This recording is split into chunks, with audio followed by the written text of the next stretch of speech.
And the Sydney winner is 4 hours 15 with 5 miles. Start lever. Start lever off. Engine AC. Check on Destination 3. Mandy, No damper. 130 at 4 with 5 miles. On the green light. And we're using Phase 2. the Emir Checklist closing. as an alternate. Call makes a cancel call.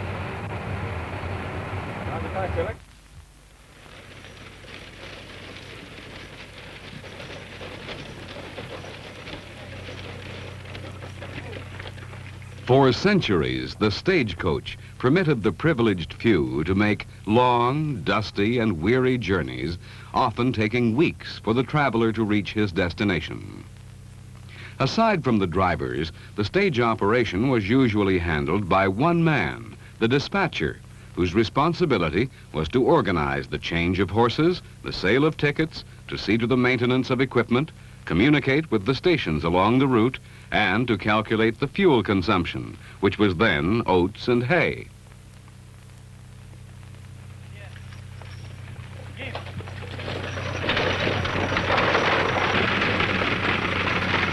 Pre-planning, equipment servicing, crew scheduling, cargo and baggage handling, passenger accommodation, en route maintenance, relief crewing are some of the problems that have been carried over from the operation of a stagecoach line into present-day air transport. En route maintenance was provided by the blacksmith, whose skillful blows shaped the replacement parts when needed.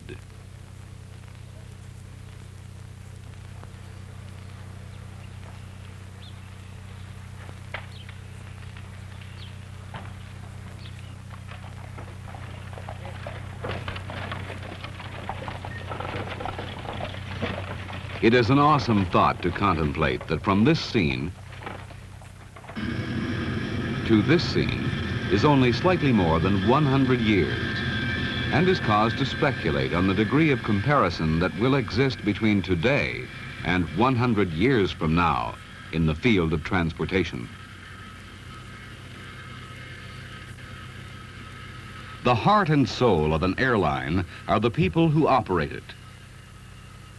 The activity that takes place in this administration building, which houses the operational department of Qantas Airways, controls the complex services required in present-day operations.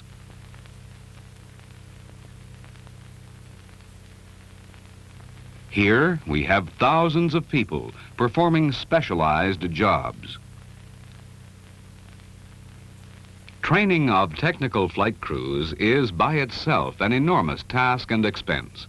And of course, we are familiar with the more tea, madam training of the cabin crew.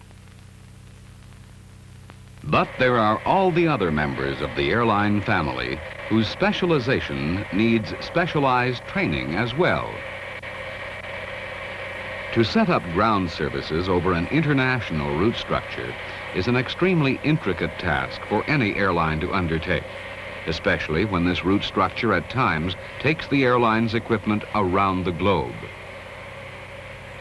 Here at Kingsford Smith Airport in Australia, we have an example of a Royal Dutch Airlines jet aircraft being serviced by Qantas Airways ground service equipment and personnel.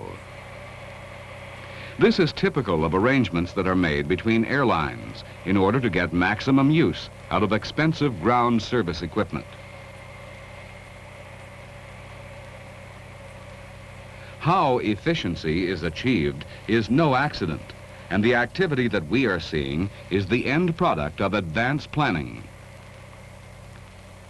Planners are at work continuously to prepare for the next generation of aircraft. It is not only new types of aircraft, but also new concepts in aerodrome design, which have to be incorporated into planning. The manner in which aircraft are fueled, provisioned, and loaded with cargo and passengers must be carried out with the utmost efficiency and precision in order for an airline to get maximum utilization from its aircraft. And the degree of effective utilization, as in any business, is the difference between success and failure. The passenger is probably the most unpredictable element with which an airline has to contend. He has many requirements which have to be satisfied. The problem of making connections, confirmation of space, documentation for international travel, and his well-being have to be continuously catered to. Behind the staff at this bustling check-in counter is the traffic office. Teams work in pairs to handle the paperwork of the many flights that depart each day. This position is manned by the scribe, whose function is to sort tickets and arrange seat positions so that families or couples will be seated together. He compares the number of seats that have been filled against the reservations indicated on this manifest. The manifest, along with information concerning special passenger requirements, will be flashed ahead to stops en route for their information. To the left of the scribe, the load sheet officer takes into consideration all elements relating to the safe takeoff and landing weight of the aircraft. The loading officer reports to the load sheet officer to sign for the aircraft loading sheet, from which he will supervise the proper loading of the aircraft. This sheet is designed to arrange for the correct positioning of cargo, mail, and baggage in the 4 holds. The amount of cargo which can be carried has to be determined in relation to weight of passengers and fuel load. The load sheet officer is constantly assessing this situation as the departure time approaches.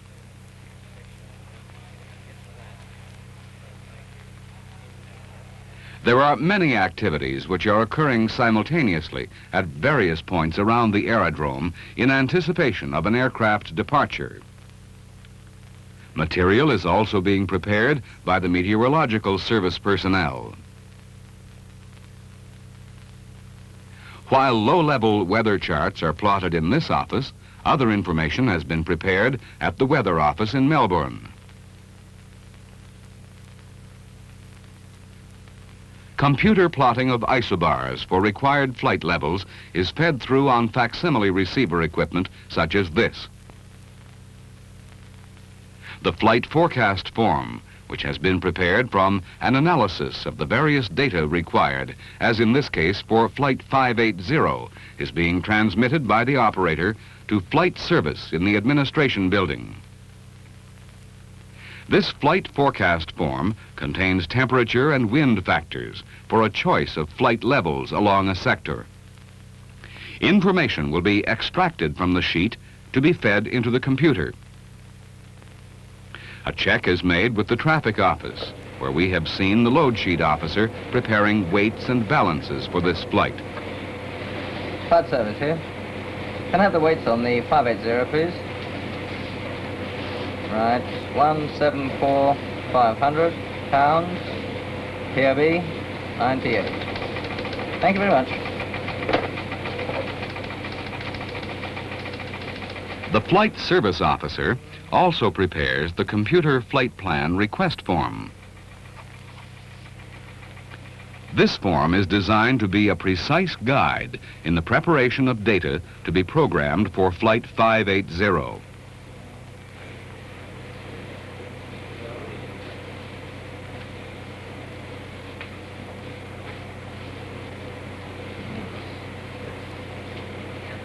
The card punch operator then prepares certain new cards as required for each flight.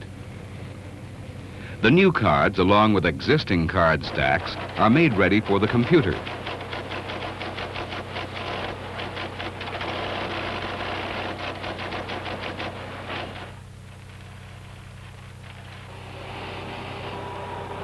Additional information is stored on tapes, which have to be selected to correspond to a particular route.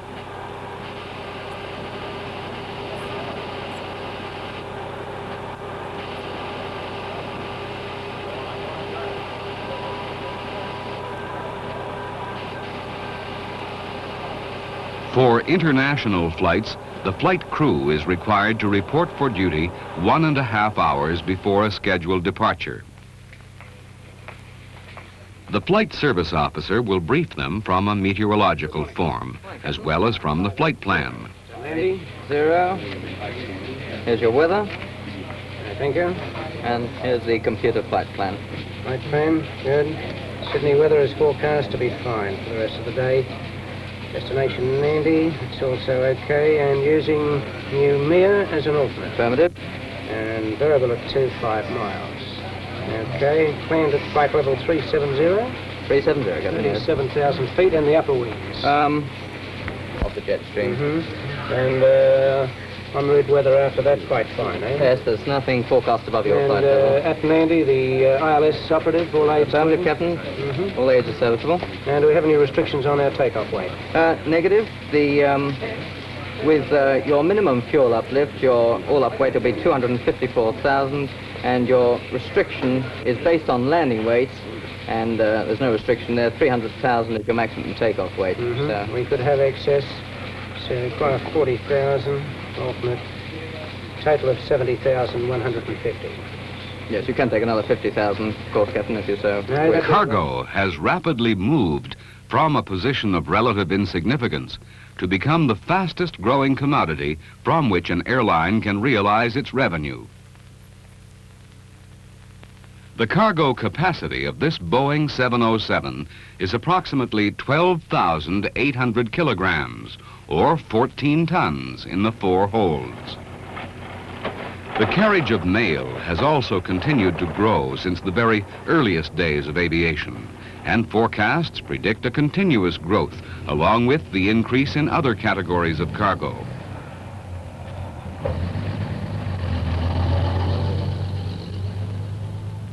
The loading officer, as we saw, having signed for the load sheet, now supervises the loading of baggage, mail, and cargo. He determines that the weight is properly distributed in the various holds of the aircraft. At the same time, he must consider the sectors over which the aircraft will fly and arrange the load in such a fashion that at the next station the baggage and cargo will be conveniently available for unloading. And of course, the load is arranged in a similar fashion for other stops along the route.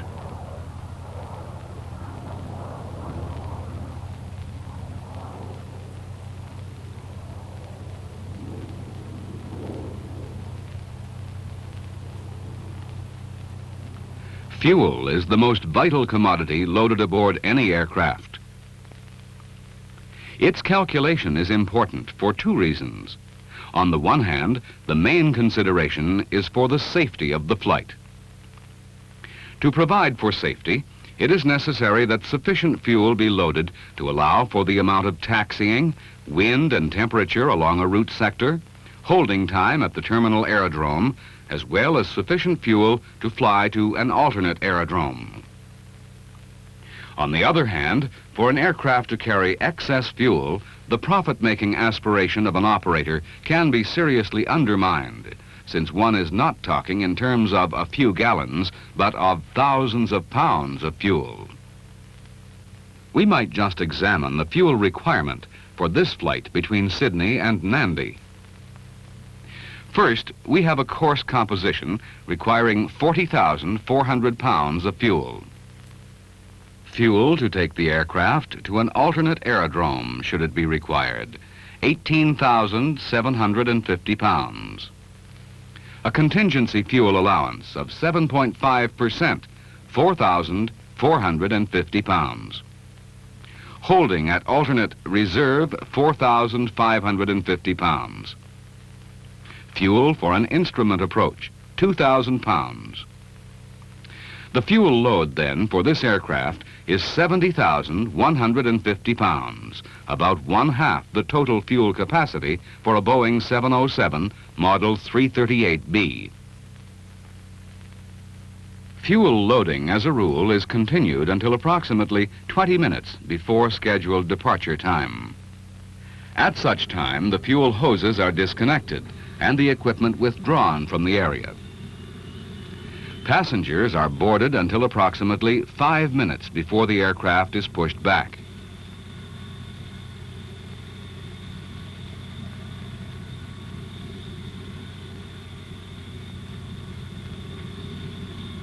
Technically, the last person aboard an aircraft is the load sheet officer, who presents the load sheet calculation to the captain for his examination, and from which he will adjust the stabilizer trim for the aircraft.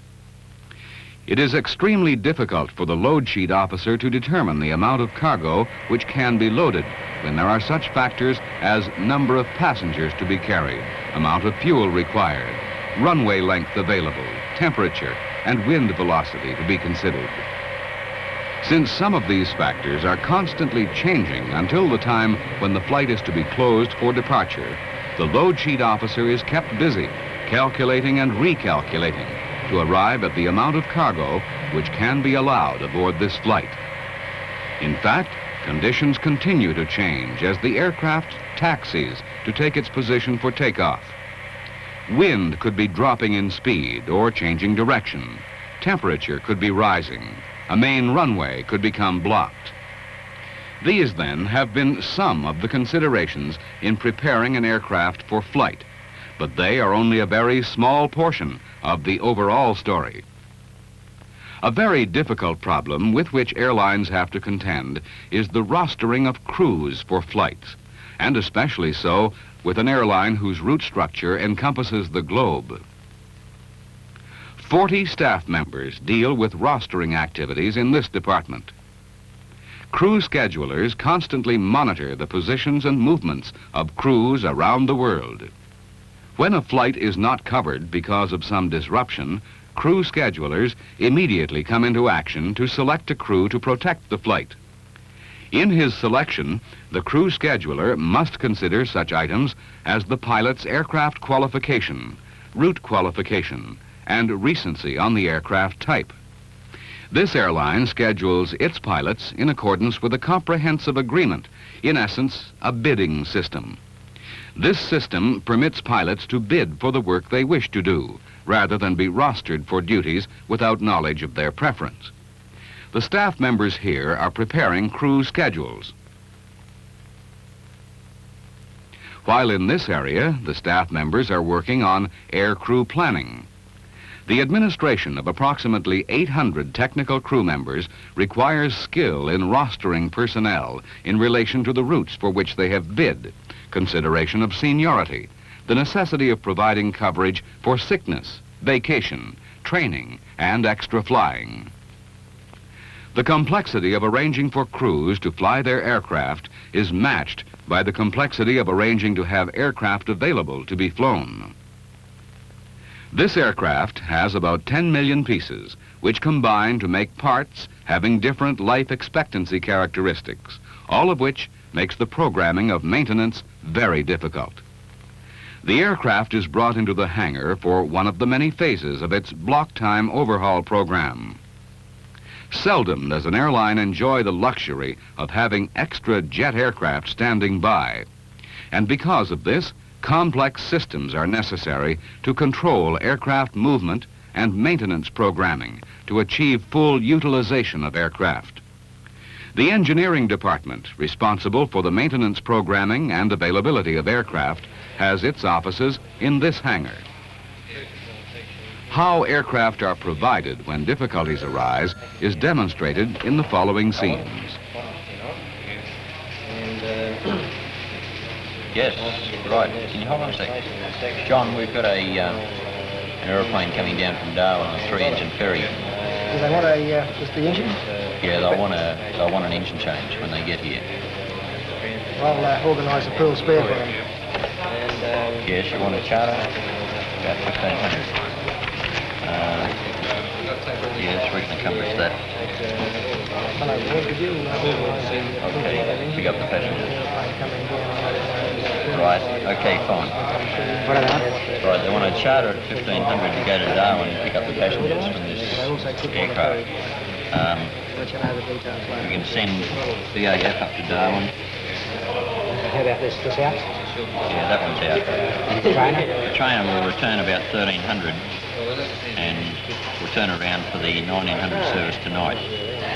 You have to close up this maintenance here. Yeah, for sure.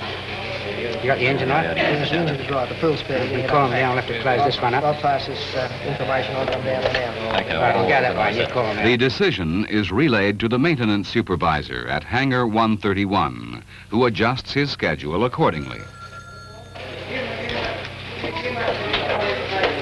Hello? Yes? Yes? What time are you going to record the trailer? Good. You drop it first, Judge, eh? All right, we'll fix that. Thank you. Derek? Yes, Jerry. Although repercussions are felt along the line, solutions are usually found to have aircraft available when they are needed. Flight 580 would have had its flight plan approved by the Department of Civil Aviation and departed the Sydney area in accordance with the air traffic control procedures. Having completed a 1-hour transit at Fiji, the flight is now approaching Faa International Airport at Tahiti. This is the first of 4 complete technical crew changes required for this particular flight, which flies from Sydney through to London, England.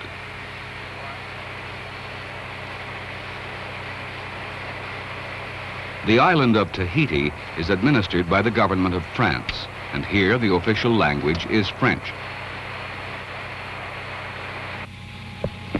Tahiti approach, Qantas 580, requesting let down for straighten approach onto runway 04. Qantas 580. Although the official language here is French, air traffic controllers are also able to communicate with pilots in English if necessary. Air crew members will always give careful attention to their air-ground communications when flying international routes. Anti-skid. On in 4 hours.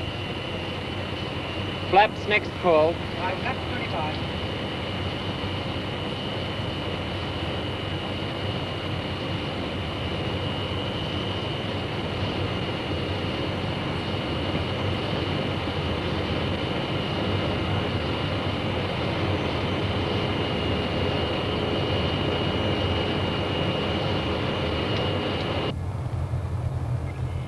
While passengers are being offloaded at Tahiti and others join the flight for its onward journey, a new technical crew takes over.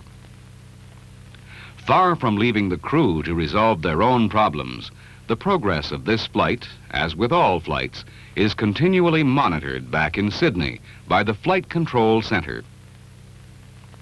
When an interruption in service requires a delay of several hours, a decision has to be made whether passengers should be booked onward with other airlines, accommodated in hotels, or whether aircraft can be rerouted or chartered to take over the disrupted service. Although most decisions would be taken only after consultation with the technical departments concerned with the type of difficulties encountered, the responsibility to take action is the function of flight control. We might have a look at this activity in Sydney, and here we have the Flight Control Center. Officers on watch keep a 24-hour vigil, ready to make decisions which, for the most part, represent many thousands of dollars to the airline. In order to visualize the progress being made by various flights on different routes, a ready reference is provided by the Flight Progress Board. Alongside the flight number, the letters SYD stand for Sydney and NAN for Nandi. The space between Sydney and Nandi represents the flying time, while the width of the blue card, the transit time. Markers can be added to indicate, as for example with red, that an aerodrome has suspended operations due to fog. Much of the resulting activity is routine, such as updating of flight progress logs. The log provides the precise record of all scheduled details of every flight from which operation statistics can be compiled. The information includes departure times, arrival times, transit times, and if there are delays, reasons for the delay. A second flight crew brings 580 from Tahiti to Acapulco, a distance of 3,551 miles. A 1-hour transit at Acapulco was made, where passengers were cleared through Mexican immigration. And we now join the flight on its way to Mexico City.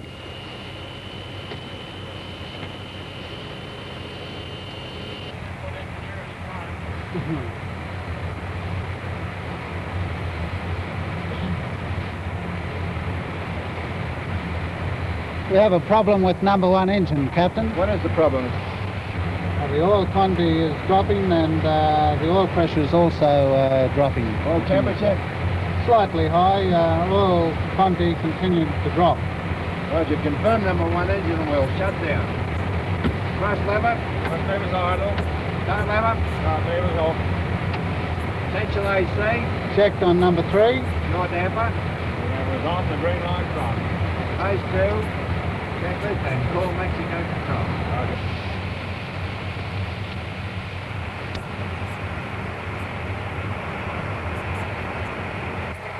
Mexico City, this is Qantas 580. Qantas 580, reporting a loss in oil quantity and a drop in oil pressure on our number 1 engine. We have closed down our number 1 engine and request engineering to stand by on arrival at Mexico City.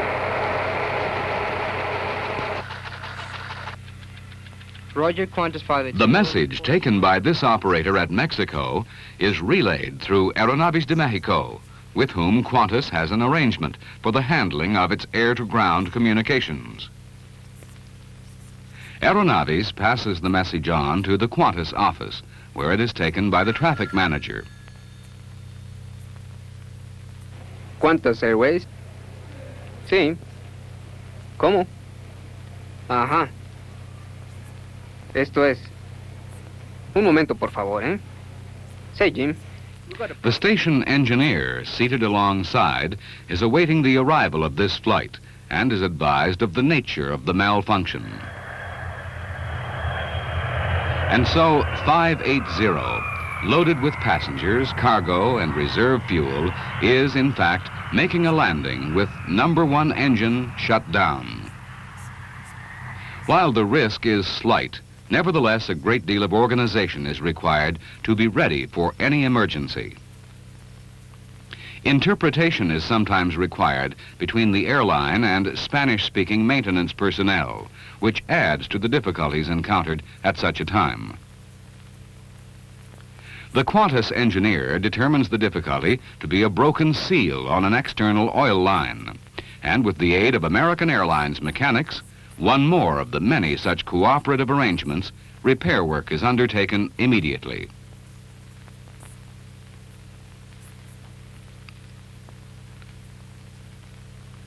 Although transit times at Nassau and Bermuda are already of short duration, the aircraft turnaround time in London is sufficient to re-establish the schedule, although there may be other difficulties to overcome.